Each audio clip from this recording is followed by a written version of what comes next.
So growing up, we didn't really fit in with other children. We did not know that we were autistic. We also did not know that we were transgender. We just knew that we didn't fit in. We knew that we were at odds with others around us. We knew that others didn't really like us very much. They didn't really talk to us very much. We were mostly left to our own devices. And as such, the main things that gave us joy in our childhood was drawing and reading and creating. And ever since we were 7 years old, we had an internal world. We would just constantly always be focusing on our internal world ever since we were seven. And at this time, we sort of feel like that was possibly our DID system's first headspace, but we're not entirely sure if it was like a headspace or if it was just how our brain interpreted itself formerly in our childhood. And it was like a world that meant everything to us, but it was not like one we could actually inhabit, how we can actually inhabit our headspace now. And our headspace is also different now because ever since we were seven, it used to be a giant galaxy that was also a living worm. And that living worm was also like our spirit, sort of. But now that we're older, it's much, much smaller now because we kind of see it as, this might be a bit gruesome, but when we were being groomed, it kind of felt like the galaxy that we'd been developing ever since we were a small child died inside of us, or it kind of felt like our spirit died inside of us from being groomed, and also the narcissistic abuse and the abuse of other people going on. It kind of just felt like our spirit fractured and shattered and like died within itself.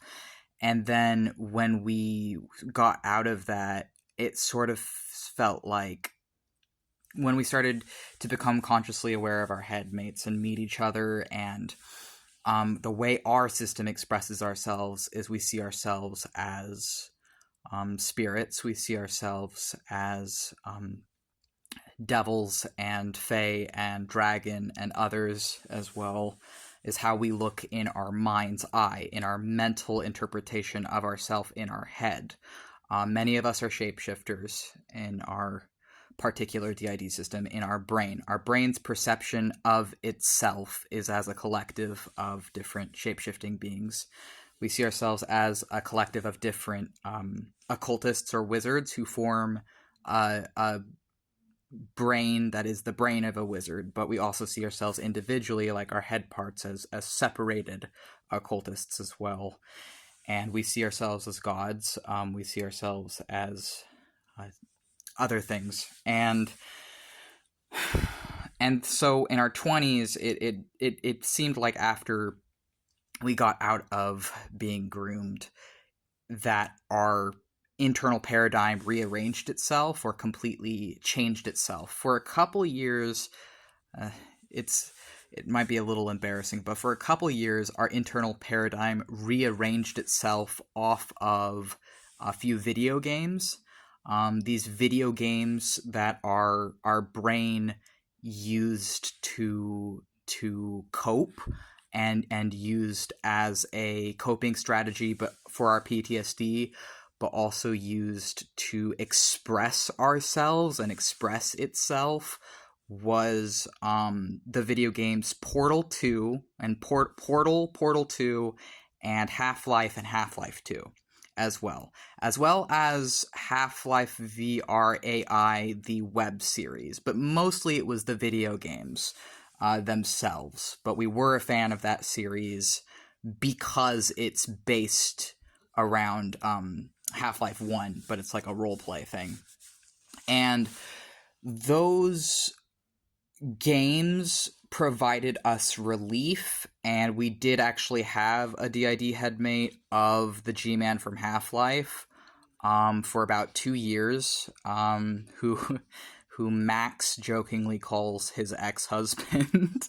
But we also kind of see GLaDOS as his ex-wife.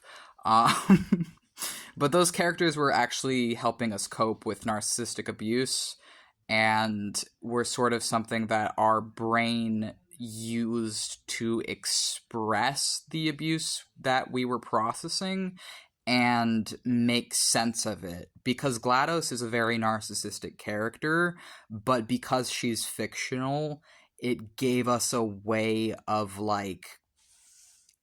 expressing things we needed to express to confront our own history of narcissistic abuse and accept it for what it was.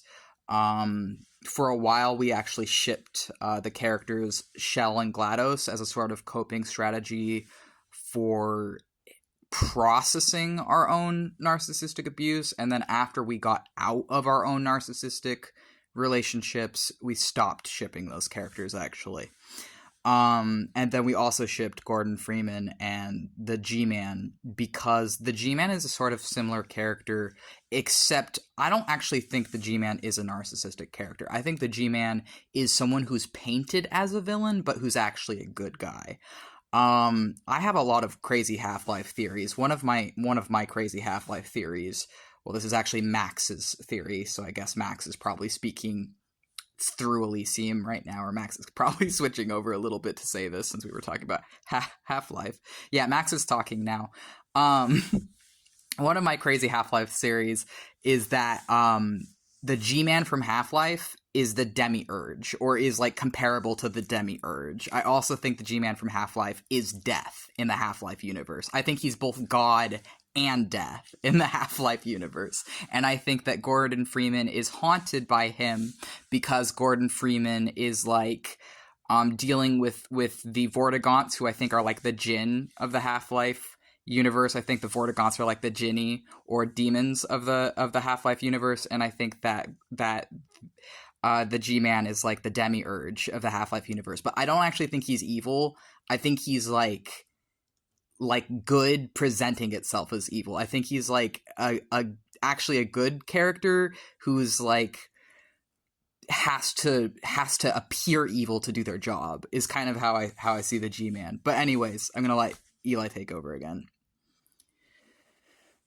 So we were talking and so essentially our system and our brain and the way our DID has presented has taken many different forms throughout our life. The way it's looked in childhood versus the way it's looked in teenage years versus the way it looks now is very different. And I think that it's for us that now that we see ourselves as spirits, and we see ourselves as angels and demons and gods and abstract concepts and shapeshifters and other things, that not only ties into our DID and our love of the occult and our autism, but also that is how our gender fluidity as a DID system expresses itself as well to us internally, is that we see ourselves as literally being spiritual shapeshifters. Like we're transmasculine. We're only okay with they, them, or he, him pronouns. But the way we see ourselves in our mind is in how we express that is that we are shapeshifters. Like that's how we see ourselves in our mind. We resonate with terms like changeling and like demon and other things because we feel like that is in line with how our spirit sees ourselves.